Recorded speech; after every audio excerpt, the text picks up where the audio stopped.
الله الرحمن الرحيم الحمد لله والصلاة على أهلها وما بعد فقد قال الله تبارك وتعالى في كتابه المجيد وقوله الحق لقد من الله على المؤمنين إذ بعث فيهم رسولا من أنفسهم صلوات الله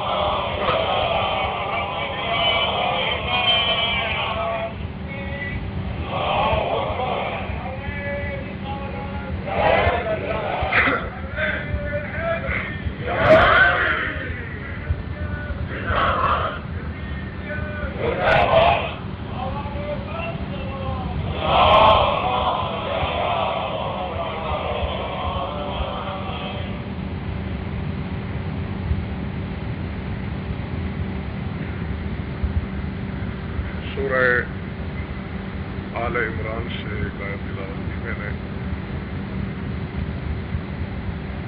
ارشاد ہے لقد من اللہ علی المؤمنین، اللہ کا احسان ہے مومنین پر. کس بات میں؟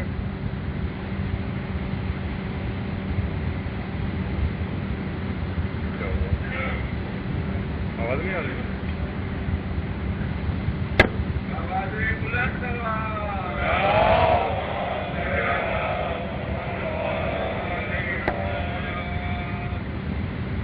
تو جو ہے میرے ساتھ لقد من اللہ علی المؤمنین،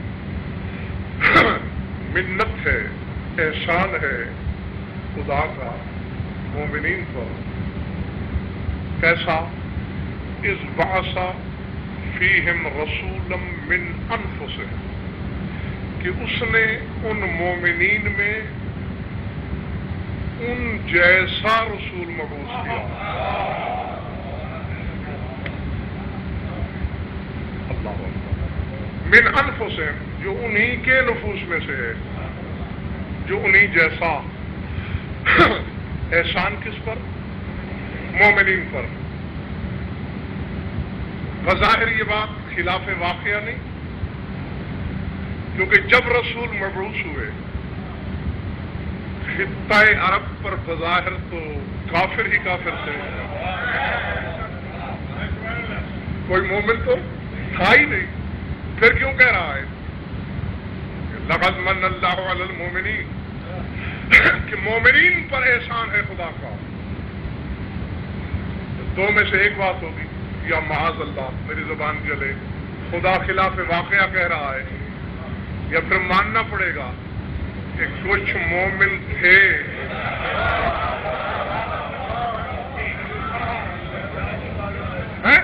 لیکن وہ مومن قبائل عرب سے تعلق نہیں رکھتے تھے، ان کا تعلق جن سے رسالت سے تھا.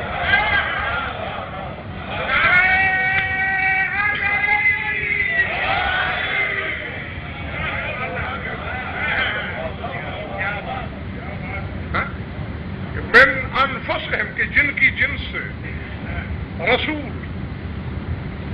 اور جب میں تحقیق کرتا ہوں تو پتہ یہ چلتا ہے کہ سوائے شیخ مکہ حضرت عمران کے گھر کے کوئی صاحب ایمان نہیں ملتا. ابو طالب خود، حرم، ایک بیٹا، پورے خاندان سمیت. اور میری آنکھوں میں آنکھیں ڈالیں، در حقیقت میں ایک حدیث کی تائید چاہ رہا تھا کتاب الہی کی آیت سے. کہہ کیا رہا ہے؟ من انفسہم، جو مومن پہلے موجود ہیں ان جیسا ہے رسول، ان کی جنس میں سے ہے رسول. علی تو لحموں کا لحمی ہے، لیکن جہاں تک ابو طالب اور جناب فاطمہ بنت اسد کا تعلق ہے تو اگر قرآن پہ ایمان ہے تو پھر ماننا پڑے گا کہ جو جنس ختم نبوت کی اور جاگ کے سننا ہے جہاں جہاں بیٹھے ہو، یہ نہیں کہا قرآن نے کہ وہ مومن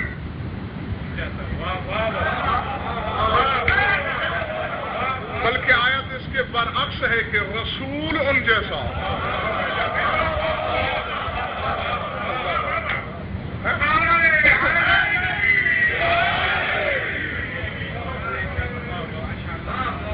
تو جب جیسے آیت یہ بتا رہی ہے من انفسہم، اب اس کا ترجمہ یوں ہوگا کہ رسول ابو طالب میں سے، رسول فاطمہ بنت اسد میں سے، رسول علی میں سے، تو پھر حسین میں سے کیوں نہیں؟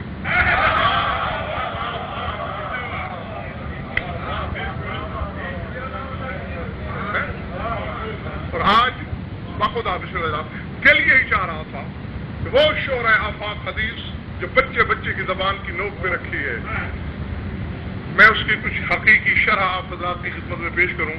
پڑھائی سے ایک عالم نے ہے، لیکن سمجھا ہر عالم نے بھی نہیں۔ پڑھ تو ہر کوئی دیتا ہے، حسین منی وانا من الحسین، حسین مجھ سے، میں حسین سے۔ اسرار کیا ہے،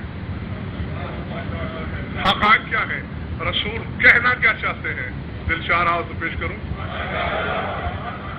اور الحمدللہ کچھ یقین ہو چلا ہے، اس لیے میں نے بھی آہستہ آہستہ اسرار کی جانب سفر شروع کر دیا ہے۔ حسین مجھ سے رشتوں کے حوالے سے بات نہیں ہو رہی، اور نہ ہی رشتوں کے حوالے سے بات بنتی دکھائی دیتی ہے۔ اگر رشتے کو لیں تو نواسا تو نانا سے ہوتا ہے، لیکن نانا نواسا سے کسی طور ہو ہی نہیں سکتا۔ اصل میں حقیقت یہ ہے، جلد بازی قتل نہ کیجیے گا، جو بات سمجھ میں نہ آئے، حق ہے آپ کو، آپ مجھے یہیں روک دیں کہ بیان روک دو، پہلے اس بات کی تشریح کرو، اور جب تک سمجھ نہیں آئے گی میں آپ کا پابند ہوں۔ میں بسم اللہ تشریح در تشریح آپ کی خدمت میں پیش کرتا چلا جاؤں گا، مگر پہلے تھوڑے آپ کی تسلی کے لیے کہ کہیں کوئی ظرف چھلک نہ جائے۔ رسول کا ظاہر حسین کے ظاہر سے بے شک افضل، رسول کا باطن حسین کے باطن سے بلا شبہ افضل، یعنی ظاہر و باطن میں رسول افضل ہے، مگر اسی ترتیب سے جس طرح میں نے گنا، رسول کا ظاہر حسین کے ظاہر سے افضل، اور رسول کا باطن باطن سے افضل، لیکن اللہ کی قسم حسین کا باطن رسول کے ظاہر سے افضل۔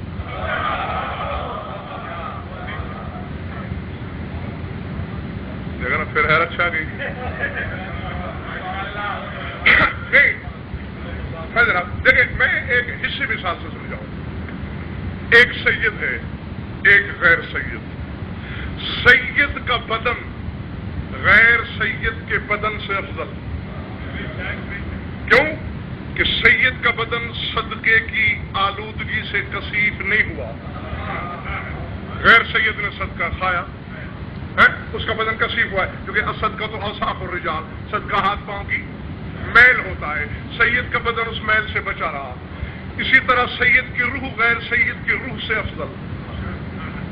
ایک عالم ہے، ایک جاہل ہے، عالم کا بدن جاہل کے بدن سے افضل، کیوں کہ اس نے جاہل کے مقابلے میں زیادہ حلال کھایا۔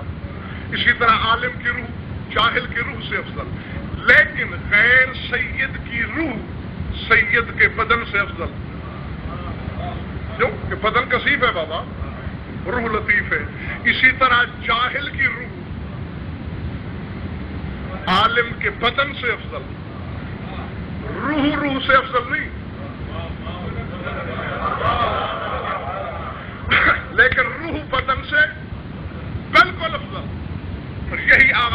کو میں سمجھانے لگا ہوں کہ رسول کا بدن حسین کے بدن سے افضل، رسول کی روح حسین کی روح سے افضل، لیکن حسین کی روح رسول کے بدن سے افضل۔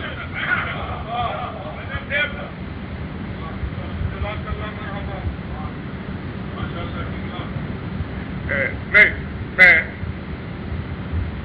ایک علمی واقعی اور ایک حصی ظاہری دو تمثیلیں تشریح کے انداز میں پیش کرنا چاہتا ہوں، پھر شاید بات زیادہ وضاحت سے سمجھ میں آئے۔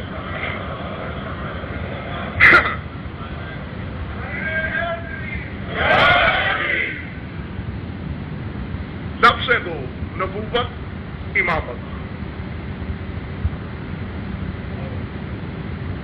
ہر شے کی علامت، جو شے اللہ نے زمین پہ بنائی ہے یا بھیجی ہے، اس شے کی علامت عالم بالا میں رکھی ہے۔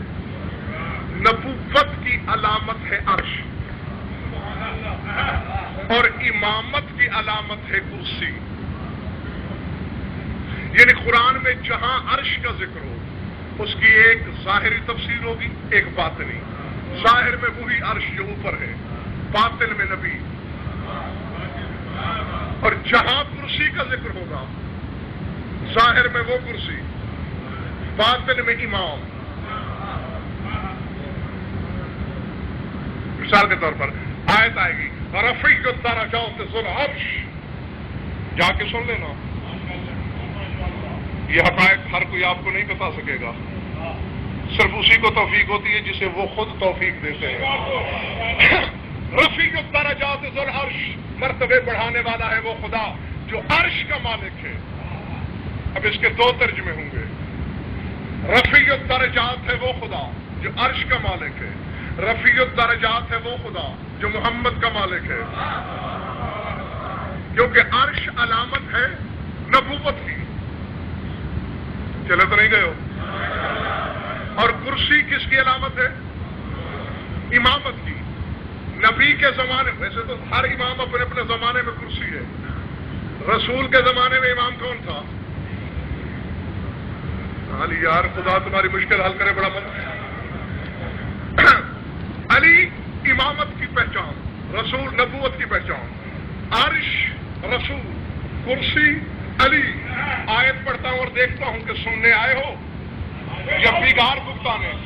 واسع کرسیہ السماوات والارض ولا یؤودہ حفظہما، اور کیا کہے اللہ، وہو العلی العظیم۔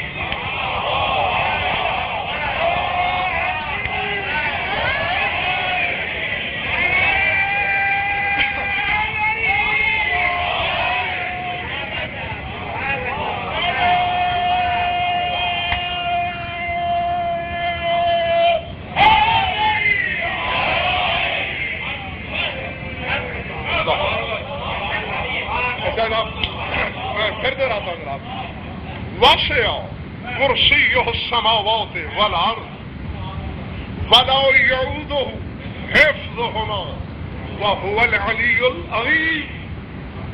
فرمایا کہ اللہ کی کرسی نے ساتوں آسمانوں اور ساری زمین کو گھیرے میں لے رکھا ہے۔ ولا یؤودہ حفظہما، اور اسی کرسی کو زمین و آسمان کی حفاظت تھکاتی نہیں، کیونکہ وہی کرسی علی بھی ہے، عظیم بھی ہے۔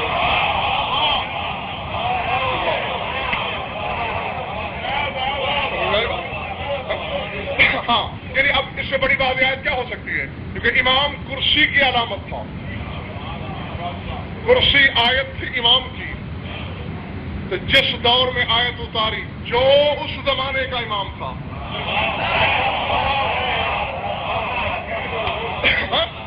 کرسی کے طور پر ذکر کر کے اسی کا نام لیا کہ یہ علی زمین و آسمان کی حراست و حفاظت پہ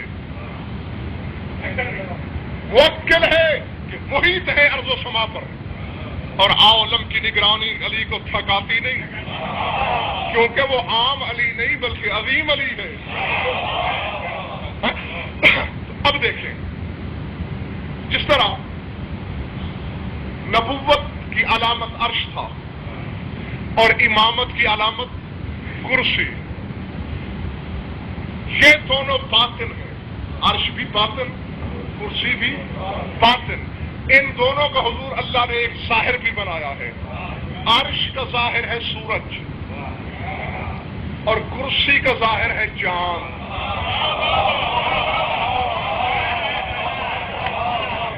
اللہ اکبر. ہاں، جان کے سمجھنے کی کوشش کرنا اور جہاں مشکل لگے بتا دینا، میں مزید آسان کر دوں گا. عرش کا ظاہر آفتاب، کرسی کا ظاہر مہتاب. آسان لفظوں میں یوں ہے کہ سورج بدن ہے عرش کا اور عرش روح ہے سورج کی. چاند بدن ہے کرسی کا اور کرسی روح ہے چاند کی. جس طرح عرش باطنی علامت نبوت کی، سورج ظاہری علامت نبوت کی، جس طرح کرسی باطنی علامت امامت کی، چاند باطنی علامت. سمجھ میں آ رہی بات بابا جی؟ نہیں. تو یہی تو وجہ تھی کہ رسول گھر سے نکلے نئے لباس میں سج کے تو آیت آتی ہے والشمس وضحاها. قسم ہے اس سورج کی اور اس کی روشنی کی، کیونکہ نبوت شمس ہے، آفتاب ہے، سورج ہے. سورج سے مثال دی نبی کو. چند قدم چلے تھے نبی کے، گیا ہوا جبریل واپس پلٹا اور پھر کہا والقمر اذا تلاها. قسم ہے اس چاند کی جو سورج کے پیچھے آ رہا ہے. مڑ کے دیکھا تو علی.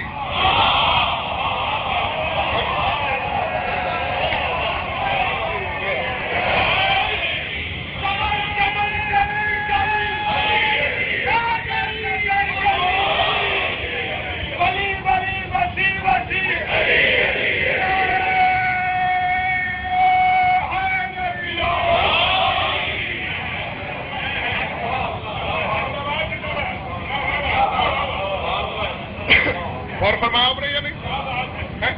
اب عرش صرف نور نہیں بابا، مصدر نور ہے عرش. کرسی نور لیتی ہے عرش سے. جا کے میری بات سمجھنے کی کوشش کرو. خدا کی قسم جو بات میں آپ کو لمحوں میں سنانے لگا ہوں، بال سفید ہو جاتے ہیں اس کی جستجو میں. پتہ نہیں میں کتنے سالوں کی عرق ریزی اور دیدہ بیزی کے بعد ممبر سے یہ جملہ کہنے کے لائق ہوا ہوں جو آپ نے 5 منٹ میں سننا ہے. عرش منبع ہے نور کا، کرسی کو دیتا ہے نور. کرسی نور لیتی ہے عرش سے، چاند نور لیتا ہے سورج سے. سمجھ میں آ رہی بات جو نہیں؟ سورج نور دیتا ہے چاند کو. چاند کی روشنی ذاتی نہیں ہے، سورج سے لی ہوئی ہے مستعار. جاؤ تحقیق کرو علماء سے، لیکن پلے علماء کے بندھنا، مجمع بازوں کے نہیں. علماء سے پوچھنا، صاحبان علم بتائیں گے آپ کو. سورج چاند کو نور دیتا ہے لیکن خود سورج عرش سے نور نہیں لیتا، خود کرسی سے لیتا ہے.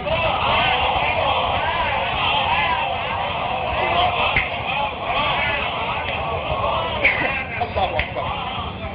اب امید ہے کہ چلو سارا مجمع نہ صحیح تو 50% لوگ سمجھ جائیں گے کہ میں کیا کہنا چاہ رہا ہوں. عرش کرسی کو دیتا ہے، کرسی سورج کو دیتی ہے، سورج چاند. اور مزید آسانی ہو گئی. عرش نے دیا کرسی کو، یعنی یوں سمجھے نبوت کی علامت نے دیا امامت کی علامت کو. مزید سمجھے نبوت کے باطن نے دیا امامت کے باطن کو، امامت کے باطن نے دیا نبوت کے ظاہر کو.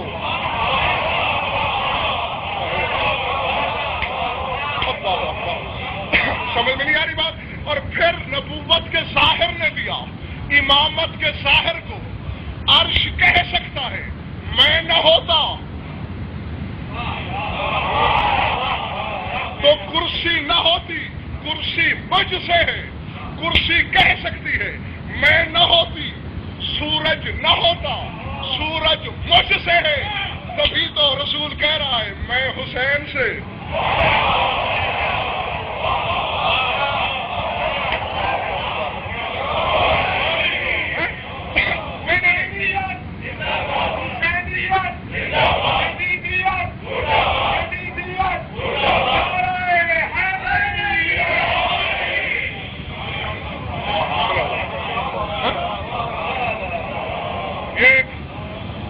پتہ نہیں میں نے کیوں کیا چھیڑ دیا، چند خریدار مجھے دکھائی دیے، اس لیے کچھ گفتگو کرنے کا حوصلہ پیدا ہو گیا۔ پھر سمجھو، نبوت کے باطن نے امامت کے باطن کو دیا۔ کہہ سکتا ہے نبوت کا باطن کہ امامت مجھ سے، مگر امامت کے باطن نے نبوت کے ظاہر کو دیا۔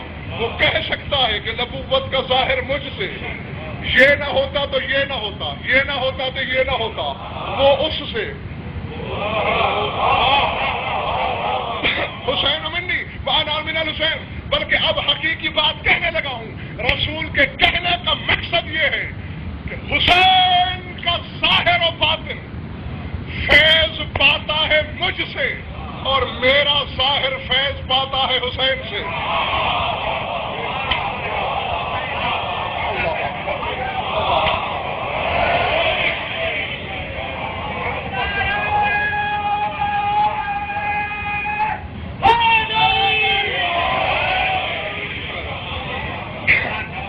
آؤ خدا کے لیے میری طرف دیکھنا، مدتوں کا ایک اور مسئلہ بھی چلتے چلتے حل کر دوں گا چٹکی میں، حالانکہ اس پر پہلے بھی میں کافی دلیلیں دے چکا ہوں، لیکن جانتا ہوں آوازیں پہنچتی رہتی ہیں مجھ تک کہ آج تک بھی کچھ لوگ شش و پنج کے شکار ہیں۔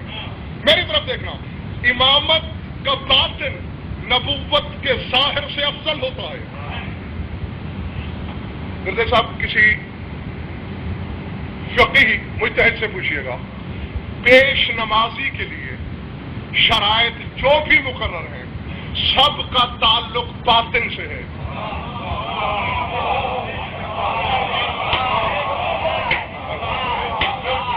نہیں اگر گئے ہو تھک تو بخدا میں بھی بہت تھکا ہوا ہوں، کیونکہ تین جگہ میں عشرے پڑھ رہا ہوں اور آج آخری مجلس ہے، ظاہر ہے میری تھکن بھی جمع ہو چکی ہے، یہ تو آپ کی محبت کی بنا پہ پڑھ رہا ہوں۔ پیش نمازی کی ہر شرط کا تعلق باطن سے، عادل ہو، عدالت چھپی ہوئی ہوتی ہے اندر باطن، سمجھ میں آ رہی بات؟ صاحب علم ہو مقتدی کے مقابلے میں، اندر باطن چھپے، سمجھ میں آ رہی بات یہ نہیں؟ اور آخری بھی وقت نہیں ہے کہ میں تشریح دے دی، حلال زیادہ ہو،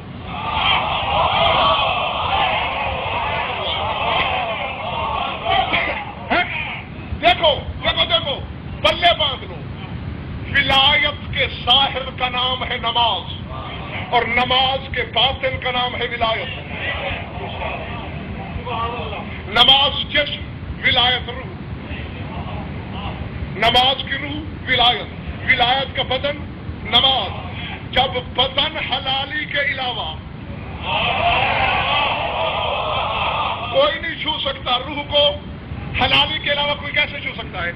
یعنی باطنی فضیلتوں کے طور پر کی جاتی ہے پیش نمازی۔ امام کا باطن نبی سے افضل، یہی تو وجہ ہے کہ میرا 12واں امام نماز پڑھائے گا، رسول پیچھے پڑھے گا۔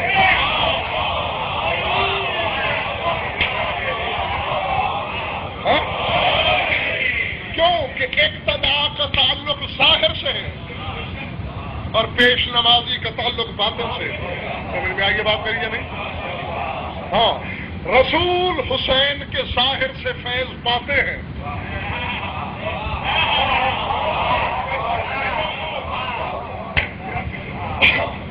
نہیں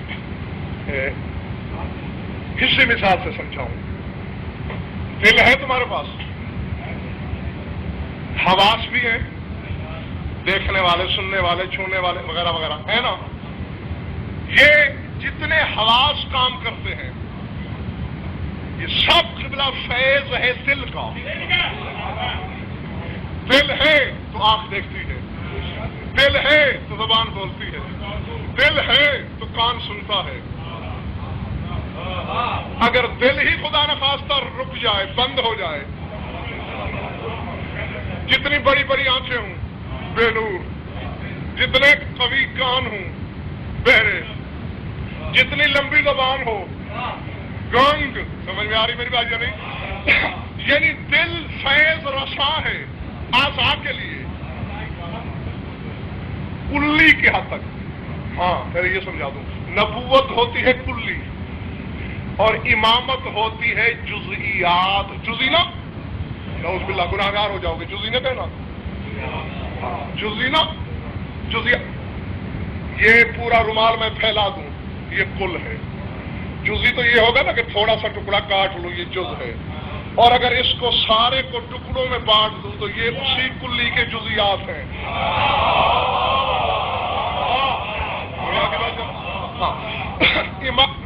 نبوت کلی، امامت جزئی نا، جزئیات اسی کلی کے۔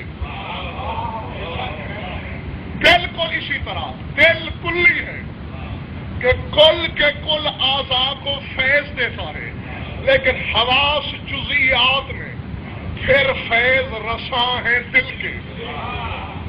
آنکھ بے شک دیکھتی دل کے طفیل ہے، لیکن جو دیکھتی ہے پھر دل کو بتاتی ہے کہ میں نے کیا دیکھا۔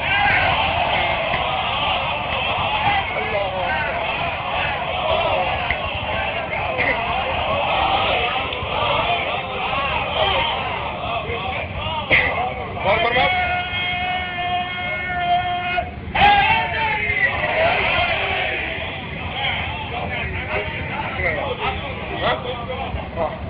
گردے صاحب بہت مشکل منزل تھی، بہت مشکل تھی، لیکن خیر مولا نے کرم کیا کہ پکارتا رہا میں مولا کیونکہ مجھے توفیق دے سمجھانے کی اور انہیں سمجھنے کی۔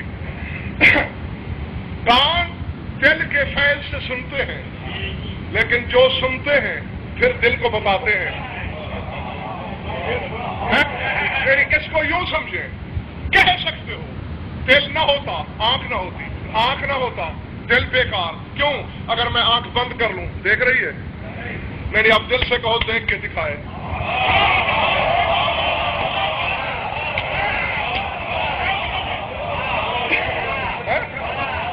میں کانوں میں انگلیاں دے لیتا ہوں، سنیں گے؟ اب دل سے کہو سن، دل کہتے ٹھیک ہے مجھ میں طاقت ہے، مگر یہ کہ میں دوں گا کان کو، سنے گا کان اور پھر مجھ سے بھی کہے گا۔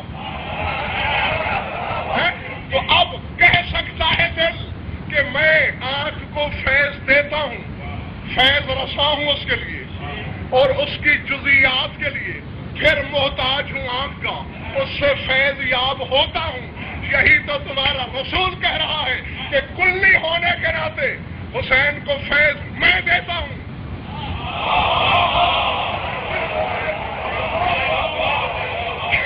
اور جزئیات کے ناطے میں محتاج ہوں حسین کا، اسی لیے تو امت میری ہے، چھڑائے گا یہ۔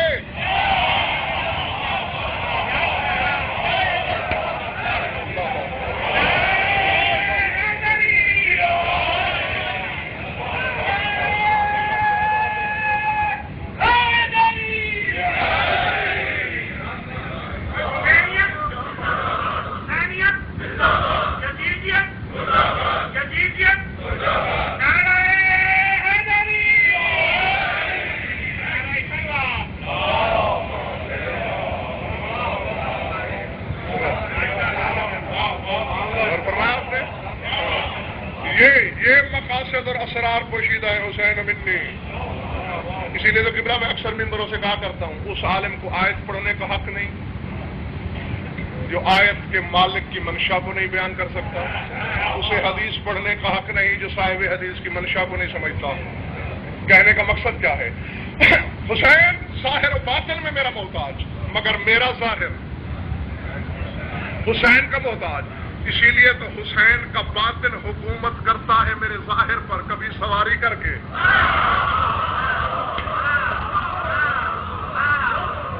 کبھی کیسوئے نبوت کی مہار بنا کے، کبھی میرے ظاہر پر حالت سجدہ میں سوار ہو کے۔ سمجھ میں آ رہی بات یا نہیں؟ ہاں، یعنی اب کہا جا سکتا ہے، پیچھے والے ناراض تو نہیں بیٹھے؟ الحمدللہ۔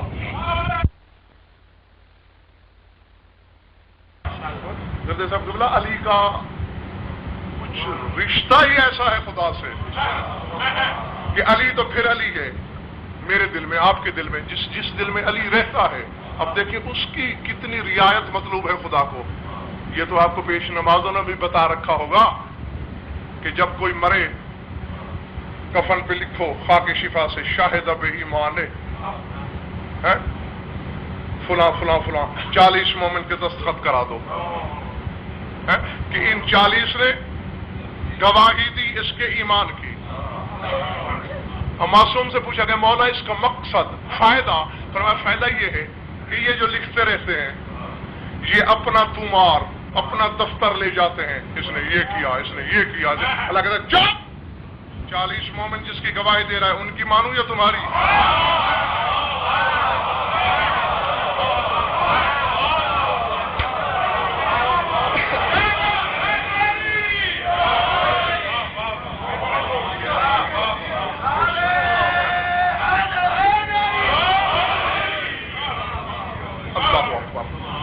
اور فرمایا آپ نے یا نہیں دوستو؟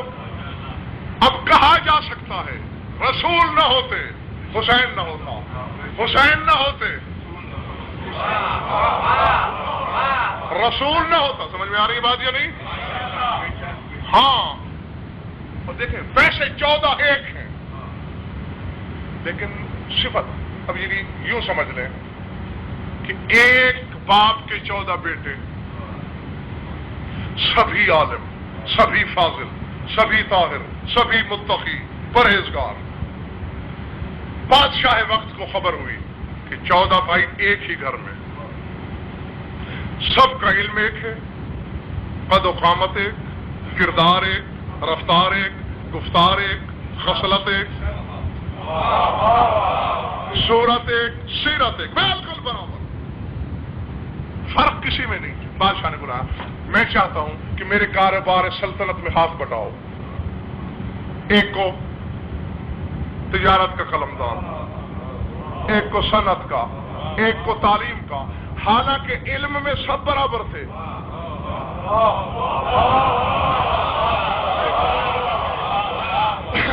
نہ کسی کا علم کم تھا نہ زیادہ تھا، لیکن اب یہ تو ہے نا کہ ایک کے پاس وزارت تعلیم ہے، ایک کے پاس تجارت۔ اب تعلیم والے کو کوئی کام ہے تجارت کا، اسی بھائی کا محتاج ہوگا نا جس کے پاس وہ وزارت۔ اسی طرح تجارت والا تعلیم والے کا محتاج ہوگا۔ یہی سمجھانے کی کوشش کر رہا ہوں، سارے محمد ہیں، سب ایک ہیں، علم ایک، نور ایک، ذات ایک، پیکر ایک، گنہ ایک، ماہیت ایک، حقیقت ایک، فضائل شمائل سب کچھ ایک۔ کسی کو استفاء کی نمائندگی دے کے مصطفیٰ کیا، کسی کو اجتباء کی نمائندگی دے کے مجتبیٰ کیا، کسی کو ارتضاء کی نمائندگی دے کے مرتضیٰ کیا، کسی کو بو عبداللہ کی نمائندگی دے کے ہر عبد خدا کا باپ بنا دیا۔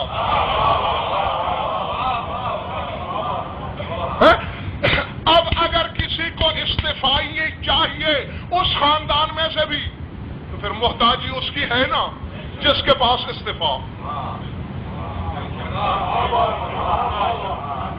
میرے خیال آپ تھک گئے۔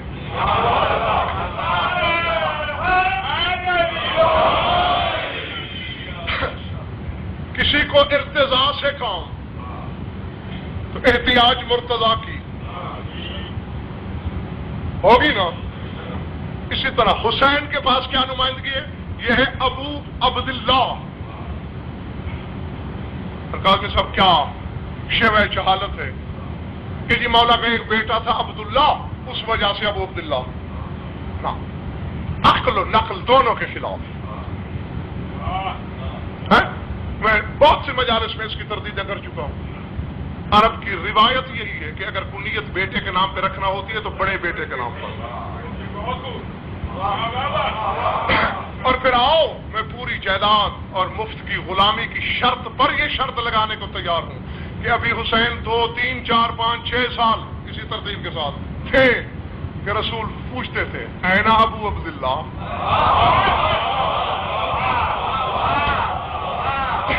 کہ ابو عبداللہ کہاں ہے, جاگنا. ہاں بس زیادہ تکلیف نہیں دوں گا, بات سمجھ لو, سمیٹ دی گئی. آدم عبد,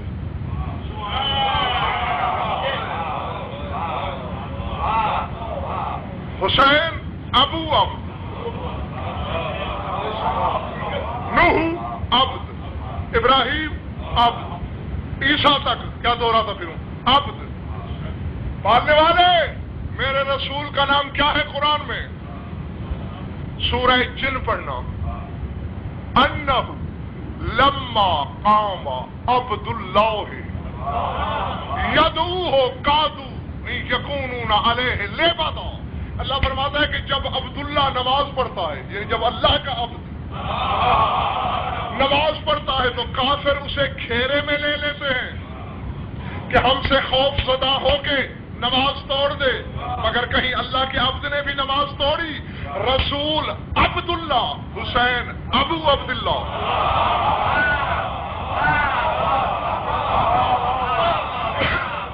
نہیں اب کسی کو پھلی لگے بری, اب میں کہہ رہا ہوں نانا اور جسمانی باپ ہونے کے ناطے رسول افضل بابا ہے حسین کا, لیکن اس رشتے کے حوالے سے رسول عبد,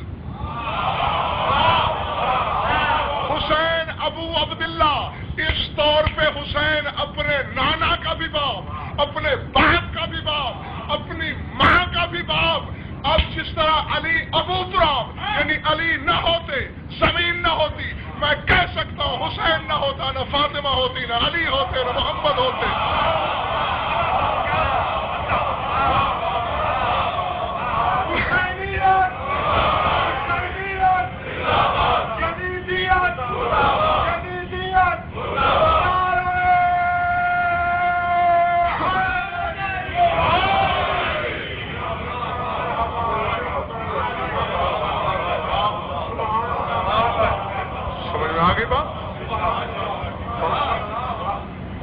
ایک رشتے میں حسین ہر ایک کا باپ. ہاں الاب اصل للولد, باپ اصل ہوتا ہے, اے سبب للولد, یعنی بیٹے کی پیدائش کا سبب. کہ اگر باپ نہ ہوتا بیٹا نہ ہوتا تو بس یہی کہا جا سکتا ہے کہ اگر حسین نہ ہوتا.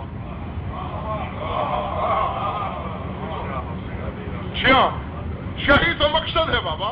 آخر کوئی کام تھا حسین سے, آخر کوئی غرض وابستہ تھی رسول کی حسین سے کہ نصف النہار پہ سورج ہو, عرب کی شور آفاق گرمی ہو, اور 70 مرتبہ دہلیز در سے مسجد, مسجد سے دہلیز در, اور رسول اف تک نہ کریں. اور کتابیں پڑھ کے دیکھو, علماء سے پوچھو تو صحیح. امیر کائنات کو کسی صحابی نے جا کے بتایا کہ موتی کی لڑیوں کی طرح رسول کا پسینہ ٹوٹ ٹوٹ کے زمین پہ بہ رہا ہے, اور حسین نے تکلیف میں مبتلا کیا ہوا ہے نانا کو. غصے میں بظاہر اٹھے علی کہ جا کے روکوں, دور سے آتے ہوئے دیکھا, فرمایا علی خبردار کہیں باپ ہو کے حکم نہ دے دینا.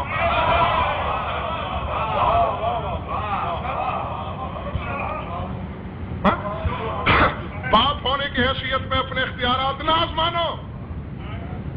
یا رسول اللہ آپ تکلیف میں ہیں, برخوردار ہو کے آپ کو تکلیف دے, جبکہ میں آپ کا عبد. کہا یا علی تمہیں کس نے کہا کہ میں نے تیرے بیٹے کو اٹھایا ہوا ہے؟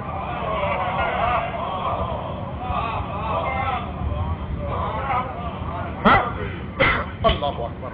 تمہیں کس نے کہا کہ میں نے نواسا اٹھایا ہوا ہے؟ تمہیں کس نے کہا کہ میں نے اسے بطول کے سبب سے اٹھایا ہوا ہے؟ تو یا رسول اللہ پھر کیا سمجھ کے اٹھایا ہوا ہے؟ فرمایا قد حملت شفاعت امتی، میں نے تو امت کی شفاعت کا بوجھ اٹھایا ہوا ہے۔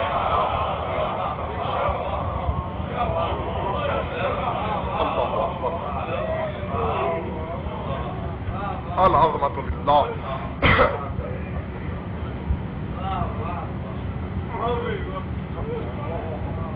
بےتاب ہو گئی ہیں آپ کی آنکھیں، لیکن ایک لفظ کہہ کے پھر میں آتا ہوں اسی منزل کی طرف۔ یاد رکھنا کہ بے شک میں مان لوں گا، ایمان ہے میرا، کہ حسین اپنے وجود میں، اپنے نور میں، اپنے ظہور میں محتاج ہے رسول کا، ظاہر میں، باطن میں، دنیا میں، برزخ میں، آخرت میں، ہر لحاظ سے، لیکن اپنی ابدیت کے لحاظ سے سب کو محتاجی ہے، احتیاج ہے حسین کی۔ تو گھروں میں جا کے بیٹھ کے سوچنا تو صحیح کہ جس حسین کے بغیر اس کے بزرگوں کی ابدیت کا صلہ نہ ملے،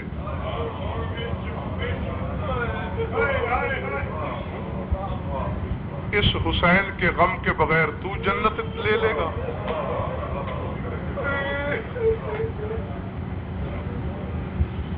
ناممکن، ہو ہی نہیں سکتا۔ اور یہی سبب ہے، یہ حسین کا مقام ابو عبداللہ ہی ہے۔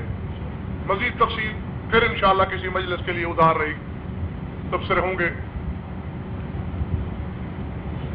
چونکہ ابو عبداللہ ہے حسین، یہی سبب ہے کہ کسی بھی عمل میں ریا مل جائے تو وہ عمل کو کھا لیتی ہے۔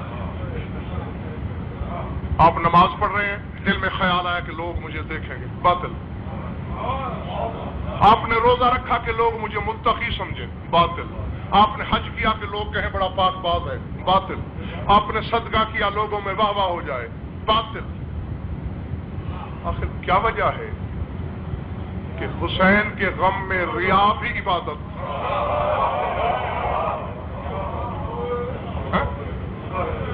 من بکا او ابکا او تباکا علی الحسین وجبت لہ الجنہ، جو حسین پر روئے یا رلائے او تباکا، یہ رونے کی شکل بنائے۔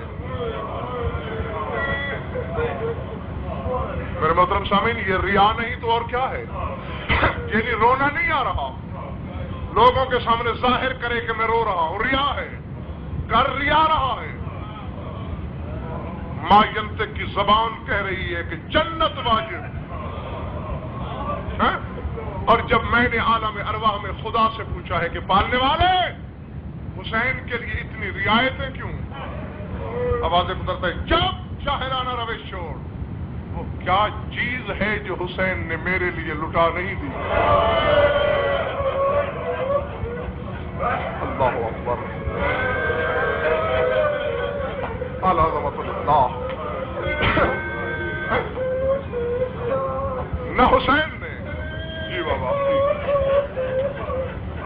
آواز قدرت ہے، حسین نے میرے لیے کیا کیا قربان نہیں کیا؟ اپنی جان، بیٹے، بھتیجے، بھائی، صرف میری توحید کی بقا کا سوال تھا کہ اس بہنوں کے ہاتھوں میں، اس بہن کے ہاتھوں میں حسین نے رسیاں دیکھنا گوارا کر لی کہ جس کی چادر کی طرف دیکھنے کی جسارت فرشتے نہ کریں، اور وہ میرے دین کی حفاظت میں اس محشر سے گزرے کہ وطن واپس لوٹ کے آئے تو سگے نہ پہچان سکے۔ اللہ اکبر، العظمت للہ۔ پوچھا تھا نعمان ابن منذر مدائنی نے تمہارے بیمار کربلا امام سے، مولا میں مدائن سے چلا ہوں مدینے تک، راستے میں مختلف خبریں سنی ہیں آپ کی قید کی مدت کے حوالے سے، کوئی کچھ بتاتا ہے، کوئی کچھ۔ مولا آپ بتائیں آپ کتنے عرصہ قید رہے؟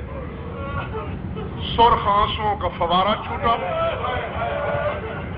اور رو کے کہا ابن منذر قید کی میعاد نہ پوچھ، یہ پوچھ کہ قید نے ہم پہ اثر کیا چھوڑا۔ مولا کیا اثر چھوڑا؟ اب سادات سے بالخصوص معافی اور مومنین سے بالعموم معافی. فرمایا پہلا اثر تو یہ ہے کہ تقشرت جلودنا، ہمارے چمڑے اتر گئے تھے.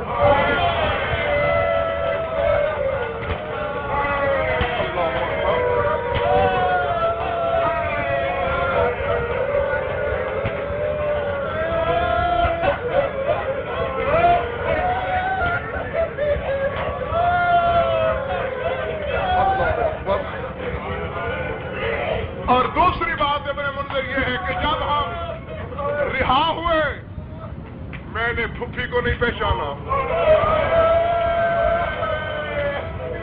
پھپھی نے مجھے نہیں پہچانا، ہم دونوں نے ام کلثوم کو نہیں پہچانا، ام کلثوم نے ام رباب کو نہیں پہچانا. اللہ اکبر. مولا تمہارا فرصہ قبول کرے. دعا ہے میری کہ اس غم میں رونے والی آنکھ کبھی کسی اور غم میں نہ روئے. بس تصور کرو، کل کچھ واقعات میں نے سنائے تھے. بشیر ابن جزلم منادی کر رہا ہے مدینے کی گلیوں میں، یا اہل یثرب لا مقام لکم بہا قتل الحسین فدمہی مدرارو. اے مدینے والو، مدینہ رہنے کے لائق نہیں رہا. کیوں؟ جو زینت تھا مدینے کی وہ مارا گیا، نہیں رہا باقی. آخری فرصہ ہے علی کی بیٹی کی خدمت میں. ہاں زیادہ نہیں، 2 آنسو بہا دینا، 2. ایک حسین کی مظلومی کے حصے کا، ایک بی بی زینب کی حسرت کے حصے کا. چند لمحوں کی مہمان ہے اس وقت علی کی بیٹی تمہارے اضاخانے میں. شام جایا چاہتی ہے میری مرشدزادی، چاہتا یہ ہو کہ مجھ سے آپ ہم دونوں سے بی بی راضی ہو کے جائے، دعا دے کے جائے. اعلان کر رہا ہے بشیر. محمد حنفیہ کا ایک ملازم نوکر بازار سے کوئی سودا خرید رہا ہے. کانوں میں آواز پڑی، قتل الحسین، حسین مارے گئے. تھوڑی تفصیل پوچھی، اسباب وہیں پھینکا، بھاگا بھاگا واپس. کتابیں بتاتی ہیں کہ بالا خانے پہ دوسری منزل پہ چوبارہ سمجھ لو، اس پہ جناب محمد حنفیہ تشریف فرما ہے. بڑی بےتابی اور جلدی سے سیڑھیاں تھڑ تھڑاتا ہوا چڑھا. جب تڑپ گئے محمد حنفیہ، اللہ مان خیریت تو ہے، اتنی بےتابی سے کیوں آ رہا ہے؟ رو کے کہتے ہیں حضور خیریت ہی تو نہیں ہے. کیوں؟ کیا ہوا؟ کہنے لگا منادی ندا دے رہا ہے، ابھی سن کے آ رہا ہوں، حسین مارے گئے، عباس مارے گئے، اکبر، قاسم اور محمد سارے مارے گئے. اور لفظ یہ ہے خدا کی قسم کہ لم یزل یضرب الراس، اللہ سل جدار وہ سل جدار. کبھی اس دیوار سے سر ٹکرایا، کبھی اس دیوار سے ٹکر، پیشانی زخمی ہوئی، بینی مبارک زخمی ہوئی، ناک سے خون، چہرے سے خون، رنگین ہو گیا. نوکروں نے پکڑا، اپنے آپ کو سنبھال. رو کے کہتے ہیں خدا کے لیے کوئی مجھ پہ احسان کرو، میں آخر علی کا بیٹا ہوں، جلدی میری سواری لے آؤ، جہاں سجاد کے خیمے لگے ہوئے ہیں مجھے وہاں لے کے چلو. اب سینے میں اگر گوشت ہے تو فکر سمجھنا، سواری کا گھوڑا آیا. جو گھوڑے رکھنے والے وہ جانتے ہیں، بائیں طرف سے بلا تشبیہ رکاب میں پاؤں ڈالا جاتا ہے، بائیں طرف سے سوار ہوئے، دائیں طرف سے گر پڑے. پھر نوکروں نے کندھے پکڑ کے اٹھایا، کانپتے ہوئے بدن کے ساتھ، کانپتے ہوئے جسم کے ساتھ، پھر سوار ہوئے، پھر گر پڑے، پھر سوار ہوئے. پھر جب 3 دفعہ گرے، نوکروں نے کہا محمد حنفیہ سنبھالو اپنے آپ کو، علی کے جرار بیٹے ہو تم، علی کے دلاور بیٹے ہو تم. ہزاروں کے لشکر میں، تیروں کی بارش میں کبھی تم نے منہ نہیں موڑا. ہو جاتے ہیں ایسے نقصان، سنبھالو اپنے آپ کو. اب رونا ہے تو فکر سمجھ لینا. منہ پہ تماچا مار کے کہتے ہو بے وقوف ہو، تم کیا یہ خون صرف حسین کی وجہ سے نکالا؟ میرا یہ حال صرف عباس کی وجہ سے، صرف اکبر کی وجہ سے؟ کہا پھر کیا وجہ ہے؟ کہا میرا بھائی اکیلا تو نہیں تھا، میری پردہ دار بہن زینب بھی تو ساتھ تھی۔ عباس تو مارا گیا، زینب پہ کیا گزری؟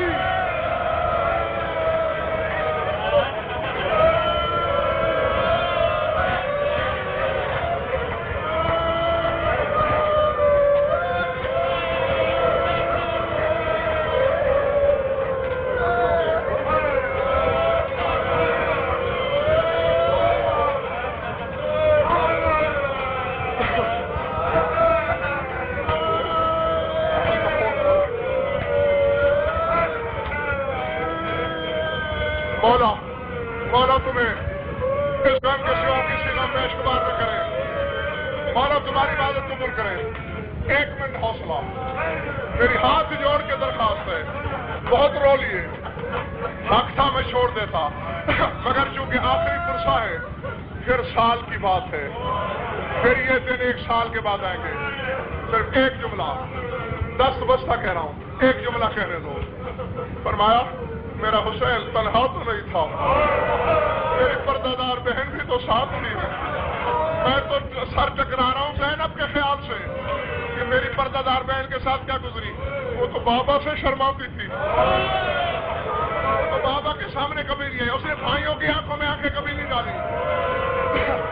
چلے کیا کرتے ہیں، چلتے ہیں، کبھی آنسوؤں کی چلمن آ جاتی ہے، پھر جلدی جلدی صاف کرتے ہیں، پھر دھند آتی ہے، کہتے ہیں مجھے بار بار آنسو میری نگاہ کو دھندلا دیتے ہیں، سیاہ رنگ کے خیمے جہاں نظر آئیں مجھے بتا دینا، میں احتراماً گھوڑے سے اتر پڑوں گا۔ نوکروں نے بتایا محمد الفیہ وہ سامنے سیاہ خیمے ہیں، اترے گھوڑے سے، گھوڑا نوکر کے سپرد کیا لڑکھڑاتے ہوئے قدموں سے، بس ایک جملہ چلے۔ کتابیں قبلہ بتاتی ہیں کہ خیموں سے بہت فاصلے پہ،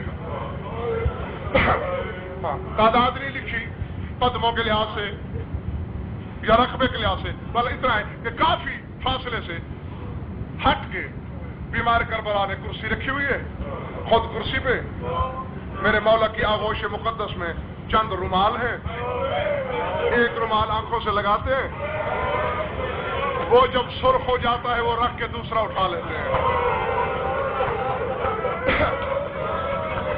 اللہ اکبر۔ اسی اسنا میں محمد حنفیہ کرسی کے سامنے گزرے، السلام علیکم سلام کر کے گزرتے چلے گئے، میں نے پڑھا، آپ نے سنا، چند قدموں پہ گئے تھے، ٹھنڈی سانس لے کے کہا باقر بیٹا، جی بابا، تیرے دادا حنفیہ نے مجھے پہچانا نہیں، شام نے پہچاننے کے لائق نہیں چھوڑا۔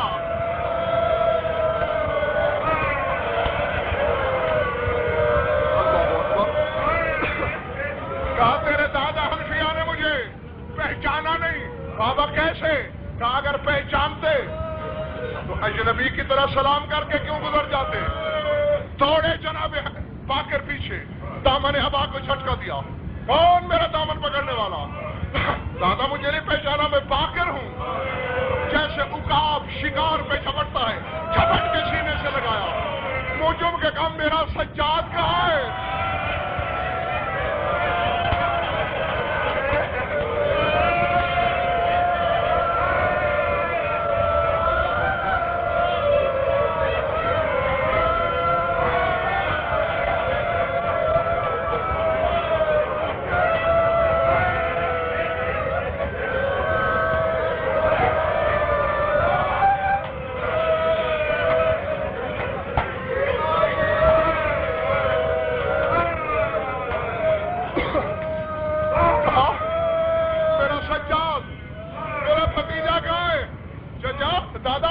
سامنے کرسی میں کون ہے؟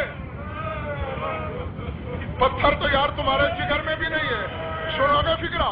جب کہا وہ کرسی پہ کون ہے، میں نے تو غور سے دیکھا، شہید ضعیف آدمی میرا بھتیجا سجاد ہے، باقر میرا بھتیجا تو 22 برس کا کڑی الجوان کہ کہا ٹھیک کہہ رہا ہے چچا، زینب جیسی بہن کے ساتھ شام گیا ہوتا 5 لاکھ تماشائی میں پتھر دیکھتا، پیردا رسن بستہ یزید کا دربار دیکھتا، میں پوچھتا کہ جوانی کیسے بچا کے آتے ہو؟